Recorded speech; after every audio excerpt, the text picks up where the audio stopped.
15,000 դրամ տուգանք հանրային տրանսպորտից օգտվելիս չվճարելու համար։ Երևանի քաղաքապետարանը հանդես է եկել օրենքների նախագծերի փաթեթով, որով նախատեսվում է վարչական պատասխանատվության ենթարկել քաղաքացիներին հասարակական տրանսպորտում առանց փոխադրավարձը վճարելու, օգտվելու կամ արտոնություն ունեցողների փոխարեն երթևեկելու համար։ Ըստ Երևանի քաղաքապետի մամուլի քարտուղար Հայկ Կոստանյանի, տուգանքների կիրառումը կիրականացվի ազգային ժողովի կողմից հավանության արժանանալու դեպքում միայն։ Կան մարդիկ, որ ուղղակի չեն վճարում։ Հիմա դրա անունը կդնենք բոյկոտ, դրա անունը կդնենք ուղղակի առիթա չվճարելու մեխանիզմ էս պահին չունի Երևանի քաղաքապետարանը կիրառելու։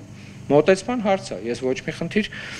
գլոբալ առումով այդ մարդկանց դիրքորոշման մեջ չեմ տեսնում, բայց ես տեսնում եմ խնդիր օրինակի համար, որ օրինակի համար երբ որ այդ պարբերաբար նշվում է հարկերը, մեր հարկերով էս արեցիք, կներեք էլի վճարող մարդը, ինչի չվճարող մարդու համար պետք է վճարի։ Գումարային տուգանքի չափը որոշակի տարբերություն ունենալու է։ Մի դեպքում դա վերաբերելու է առհասարակ չվճարողներին, մի դեպքում այլ մարդու տոմսային պրոդուկտով վճարում անողին, մյուս դեպքում վերաբերելու է փաստացի տարեկան փաթեթ ունեցող եւ առհասարակ որևէ վճարում չկատարող մարդկանց։ Առավոտից երեկո թմկահարում են, որ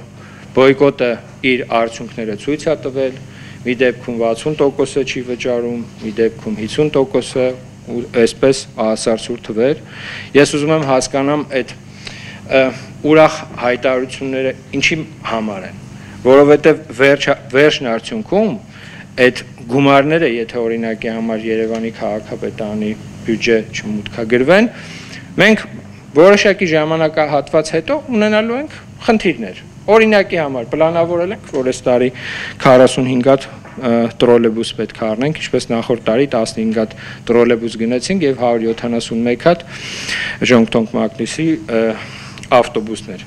Կարող է վերջնարդյունքում պարզվի, որ մեր գումար չկա։ Պարզապես այդ 45 հատը գնելու, այլ լավագույն դեպքում 10 են գնելու կամ 15, էլի։ Նախաձեռնության համաձայն այն դեպքերում, երբ արտոնություն ունեցող անձի փոխարեն երթևեկի այլ անձ, տուգանվելու է 18,000 դրամի չափով։ Հայկ Կոստանյանի խոսքով մարտի 10-ի դրությամբ վաճառված տոմսերից հավաքագրվել է 2.5 միլիարդ դրամ, որից 210,000-ից ավելին եղել են փաթեթային տոմսեր։ Դրանցից 71%-ը հիմնական փաթեթներն են, իսկ 29%-ը արտոնությունները։ Տարի տենց նախատեսում ենք, որ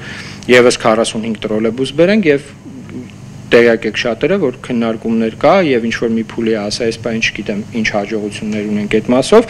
բայց նաեւ 250 նոր էլեկտրական ավտոբուսներ ձեռք բերելու մասին ենք մենք հայտարարել, որի շուրջ արդեն աշխատանքներ իրականացնում ենք։ Կոստանյանն անդրադարձավ նաև մայրաքաղաքում առկա ապօրինի շենքշինությունների ապամոնտաժման գործընթացին, նշելով, որ այն իրականացնելիս երբեմն քաղաքապետարանը բախվում է տարբեր խնդիրների, ներքաշվում դատական գործընթացների մեջ, սակայն նույնիսկ այդ խոչընդոտները չեն ստիպում Երևանը մաքրել ապօրինություններից։ Տեղեր կան, որ բնականաբար մենք միանշանակ վստահ ենք, որ պետք է իրականացնենք այդ ապամոնտաժման աշխատանքները, տեղեր շատ դեպքերում գալիս ենք բախվում ենք դատարանների հետ,